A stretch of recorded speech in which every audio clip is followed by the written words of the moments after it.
తెలంగాణ విభజన ప్రజల ఆకాంక్ష, విడిపోయి కలిసి ఉందాం తెలుగు రాష్ట్రాలుగా అనేటువంటిదే నినాదం. ఇవాళ కూడా 12 సంవత్సరాల్లో ఎవరం కూడా ఆంధ్రప్రదేశ్కు సంబంధించిన వాళ్ళు ఇక్కడ ఉండొద్దనో వ్యాపారాలు చేయొద్దనో, అమెరికా వాళ్ళు ఇన్వెస్ట్మెంట్సే చేస్తారు ఇక్కడికి, ఆంధ్రప్రదేశ్ పెట్టుబడి ఎందుకు పెట్టేస్తారు? మీరు అంటారు కావచ్చు తెలంగాణ పెట్టుబడులు ఆంధ్రకు రావద్దని. ఇంకొక మాట చెప్తున్నాను, ఎస్ మిస్టర్ పవన్ కళ్యాణ్, ఇది మా అయ్య జాగిరే, మా తెలంగాణ ప్రజల అయ్య జాగిరే, 4 కోట్ల ప్రజల మనుషుల యొక్క అయ్య జాగిరి, నీ అయ్య జాగిరి కాదు. ఫస్ట్ గుర్తుపెట్టుకో. ఇలా ముందుగా బేషరతుగా క్షమాపణ చెప్పాలి చనిపోయినటువంటి కళాకారుడు గద్దార్ గారికి. గద్దార్కు కారు కొనిచ్చినా అని చెప్పి చనిపోయిన వ్యక్తుల గురించి మాట్లాడడమే అప్రస్తుతం. ఒక కళాకారుడు, ఒక భావజ్వాల వ్యాప్తికి సంబంధించిన వ్యక్తి చనిపోయి అమరుడై అతన్ని మేము ఈరోజు తెలంగాణ ఉద్యమానికి సంబంధించినటువంటి ప్రజాస్వామికవాదిగా ఆయనను గౌరవించుకునే సందర్భంలో ఆయన కారు కొట్టించిన అని చెప్పి ఈరోజు నేను తెలంగాణలో ఉన్నటువంటి అన్ని దళిత వర్గాలు ఒకసారి ఆలోచన చేయాలి. ఆయన అహంకారం ఇయ్యాల కూడా మేము ఏ అహంకారానికి వ్యతిరేకంగానైతే పోరాడినామో, ఏ దురహంకారం అయితే మా మీద ఆధిపత్యం చెలాయించద్దనుకున్నామో అదే దురహంకారము, అదే ఆధిపత్యంతో ఇలా మాట్లాడుతూ ఉన్నాడు. మేము ఎన్నడూ కూడా చెప్తా ఉన్నాం, ఇవాళ కూడా రాజకీయ పరంగా ప్రజాస్వామిక భారతదేశంలో తెలంగాణ కూడా అంతర్భాగమే. మేము కూడా అనేక సందర్భాల్లో ఆంధ్రాకి వెళ్తాము. Andhra, Telangana is a separate states, Telugu రాష్ట్రాలు. కానీ ఆయన మాట్లాడినటువంటి ప్రెస్ కాన్ఫరెన్స్ చూస్తూ ఉంటుంటే ఇది పాకిస్తానా ఇండియా అని మళ్ళీ మాట్లాడుతూ ఉన్నారు, పాస్పోర్ట్ తీసుకోవాలని. ఈ మైండ్ సెట్ తీసేయండి. ఆయన శాసనసభలు ఉన్నారు, ఇలా పార్లమెంట్ గురించి ఐడియా లేదు. నేను పార్లమెంటు తెలంగాణ బిల్ అయ్యే సందర్భంలో ప్రత్యక్ష సాక్షి. అంతకంటే ముందు కూడా చిన్న బిల్లు వస్తే కూడా నేను అనేక సందర్భాలు చెప్పిన, ఈ పార్లమెంటరీ వ్యవస్థలో తెలిసి మాట్లాడుతున్నా తెలియక మాట్లాడుతున్నా, తలుపులేసి పార్లమెంటులో బిల్లు తెచ్చుకున్నా చెప్తారు. ఇప్పటికీ ఇంత కక్ష, ఇంత అక్కసు తెలంగాణ మీద మాటల్లో మాట్లాడుతూనే మళ్ళీ తెలంగాణ మీద అక్కసు వెళ్ళకొస్తా ఉన్నాడు. ఇది మంచిది పద్ధతి కాదు. నేను తెలంగాణ మీద ప్రేమ ఉంది అంటుండు, తెలంగాణ మద్దతుకి నన్ను మాట్లాడినరా? తెలంగాణ అమరవీరులు చనిపోతుంటే వాళ్ళకి ఎప్పుడైనా నువ్వు సంఘీభావం, అరే ధైర్యంగా ఉండండి తెలంగాణ పోరాడి తెచ్చుకోవాలని చెప్పినావా? అవహేళన చేసినావు. తెలంగాణ ఏర్పడితే 11 రోజులు అన్నం తినలేదని చెప్పినటువంటి వాడివి, తెలంగాణ ఏర్పాటును అవమానించినటువంటి వ్యక్తివి. ఇలా మీరు మాట్లాడితే ఎట్లా? మళ్ళీ రాజకీయంగా వక్ర భాష చెప్పేటువంటి ప్రయత్నం జరుగుతోంది. అలా వారు పక్కకు మాట్లాడిన కొద్దీ తాపకొక్క స్లిప్పిట్లు వస్తూ ఉంది. పాపం పవన్ కళ్యాణ్ గారిని పేడ్ ఆర్టిస్టు, రేపు పొద్దున నిజంగా నాగరంలో బాగా డబ్బులుంటే నేను కూడా ఆయన ఒక పాత్రకి ఎంగేజ్ చేసి ఈ విధంగా మాట్లాడగలగడానికి అవకాశం. ఎందుకంటే ఆయనకు వచ్చే చిట్టీలు భారతీయ జనతా పార్టీ నుంచి వస్తున్నాయి, టీఆర్ఎస్ పార్టీ నుంచి వస్తున్నాయి, తెలుగు స్క్రిప్ట్ రాసుకొని మాట్లాడతారు.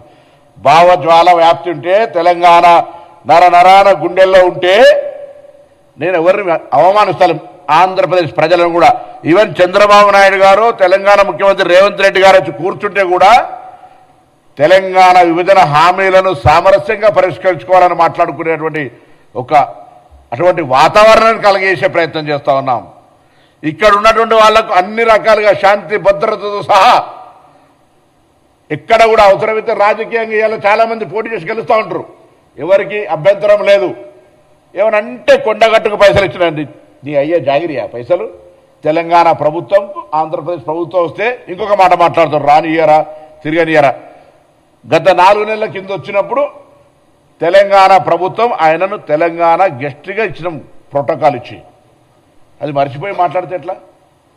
నువ్వు తెలంగాణ ఆవిర్భావ దినోత్సవం రోజు అందరినీ కట్టెబెట్టి గెలిగినట్టుగా నవనిర్మాణ తెలంగాణ ఆవిర్భావ దినోత్సవం, తెలంగాణ ప్రజలకు శుభాకాంక్షలు చెప్తాను రా. ఇది ప్రజల ఆకాంక్ష, పోరాడి సాధించుకున్నారు, బాగండి అని కోరు. తెలంగాణ నవనిర్మాణం ఏం చేసేది ఉన్నది? నువ్వు వచ్చి పీకేదేంది ఇక్కడ? నువ్వు ఇప్పుడు చెప్పినావు కదా అక్కడనే పీకలేకపోతుంది, ఇక్కడే పీకుతా అని. మళ్ళెందుకు ఇట్లా అనేటి ఒక మాటలు, చెప్పేది ఒక మాట. స్క్రిప్ట్ పాపం చక్కగా రాసిస్తలేరు బీజేపీలో, ఎవరో ప్రాపర్గా గైడ్ చేస్తలేరు. అంతే ఒక మాట బీజేపీ వాళ్ళు ఈయనతో పొత్తు కూడా పెట్టుకోమని చెప్పే పరిస్థితులలో ఒకసారి పొత్తు పెట్టుకుంటామనే పరిస్థితులలో ఆలోచన ట్రస్ట్ ట్రావెల్ జరుగుతున్నట్టు. ముందు ఒక ఆర్టిస్టును హీరోగా పెట్టుకోవాలంటే ముందు టెస్ట్ డ్రైవ్ చేస్తున్నట్టు, అంటే స్క్రీన్ టెస్ట్ చేస్తారు, స్క్రీనింగ్ అట్లా చేస్తున్నట్టు పవన్ కళ్యాణ్ గారిని పాప తెలుసుకోవాలి. అటు బీఆర్ఎస్ పార్టీనా ఇటు భారతీయ జనతా పార్టీ ఎవరో ఒకరు మాత్రం ఆయన ఎంగేజ్ చేసుకున్నటువంటి ఆర్టిస్ట్గా వాస్తవం. 2009 ఎన్నికలు తిరిగినప్పుడా 2014 ఎన్నికలప్పుడు తిరిగినా జనం వస్తుండొచ్చు. మా ప్రేక్షకులు సినిమా ప్రేక్షకులుగా నటుడిని గౌరవిస్తే ఈలలు కొడితే అదంతా నా బలం అనుకునేటువంటి పరిస్థితి ఉంటుంది. మీరు అన్నట్టుగానే ఆంధ్రాలోనే నువ్వు గెలవలేకపోయినావు, ఇక్కడ వచ్చి ఏంది ఇదంతా. మళ్ళీ చెప్తాను, పవన్ కళ్యాణ్ గారు ఇక్కడ తెలంగాణలో రావడానికి పోవడానికి సంబంధించిన మాకేమటువంటి అభ్యంతరాలు లేవు. కానీ ఆవిర్భావ దినోత్సవం రోజే గెలికి నవనిర్మాణం పెడతా అంటే చూస్తూ ఊరుకోవడానికి కూడా సిద్ధంగా లేరు. మా అయ్య జాగిరే నీ అయ్య జాగిరి కాదు అని స్పష్టంగా ఒక మాటకు చెప్పడానికి, తెలంగాణ ప్రజల ఆకాంక్షకు అనుగుణంగా ఏర్పడ్డదని చెప్పడానికి, ఈ తెలంగాణ ఆంధ్రప్రదేశ్ ప్రజలకు ఎప్పుడు కూడా స్వాగతం చెప్తుంది, ఎప్పుడు కూడా మేము వ్యతిరేకం కాదని చెప్పడానికి, ఇది ప్రజాస్వామ్యంలోనే ఉన్నామని చెప్పడానికి, ఆఖరికి పవన్ కళ్యాణ్ గారు ఎక్కడి దాకా దిగిపోయారు, అంబేద్కర్ గారు అంటే రాజ్యాంగాన్ని రచించినటువంటి వ్యక్తి విగ్రహాలకు సంబంధించి ప్రస్తావన తెచ్చేంత ధైర్యం చేస్తా ఉంటే ఇలా అహంకారం. అంటే ఆయన ఏదో మాట్లాడుతున్న తెలంగాణలో తిరుగుతా ఎవడతున్నాడు? నువ్వు సినిమా నటుడివి తిరుగు. ఇలా ఇటువంటి మాటలు మాట్లాడేటువంటి ప్రయత్నం జరగద్దని చెప్పి కోరుతూ ఇమ్మీడియట్గా రిజైండర్ బై సాయంత్రం గద్దార్ గారి ఆత్మకు క్షమాపణ చెప్తున్నట్టుగా ఇవ్వాల్సిందే. ఆ అంశం మీద అన్ని వర్గాలు తీవ్రంగా ఖండిస్తూ ఉన్నాయి. అదేవిధంగా మేము తప్పకుండా మరొకసారి చెప్తా ఉన్నాం, ఈరోజు ఇదంతా కూడా డెఫినెట్లీ మేము ఎన్నడూ కూడా తెలంగాణ వాళ్లకు తెలంగాణలో ఆంధ్రలకు పని ఏం లేదు అని మేము ఎన్నడూ అంటలేము.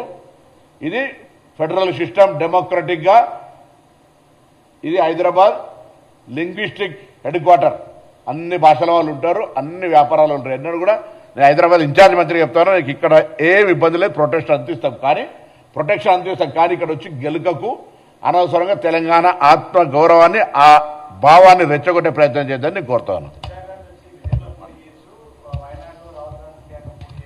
పవన్ కళ్యాణ్ గుజరాత్ లో పోటీ బాస్, గుజరాత్ పార్టీ పెట్టుకోమను, గుజరాత్ కూడా పార్టీ పెట్టుకోమను. మొన్న అమిత్ షా గారిని కలిసి వచ్చింది కదా, అక్కడనే పార్టీ పెట్టుకోమని చెప్పు. ఇప్పుడు కాంగ్రెస్ నాయకులు మేము ఎవరం నువ్వు తిరగొద్దు చేయొద్దు అని అనలేదు.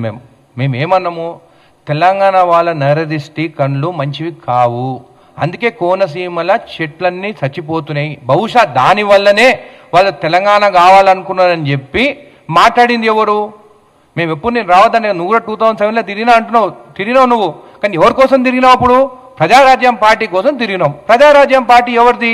మీ అన్న చిరంజీవి గారిదే కదా. చిరంజీవి గారు అంటే మాకు అభిమానం. మళ్ళీ పార్టీ తర్వాత ఏమైంది? కాంగ్రెస్ పార్టీతో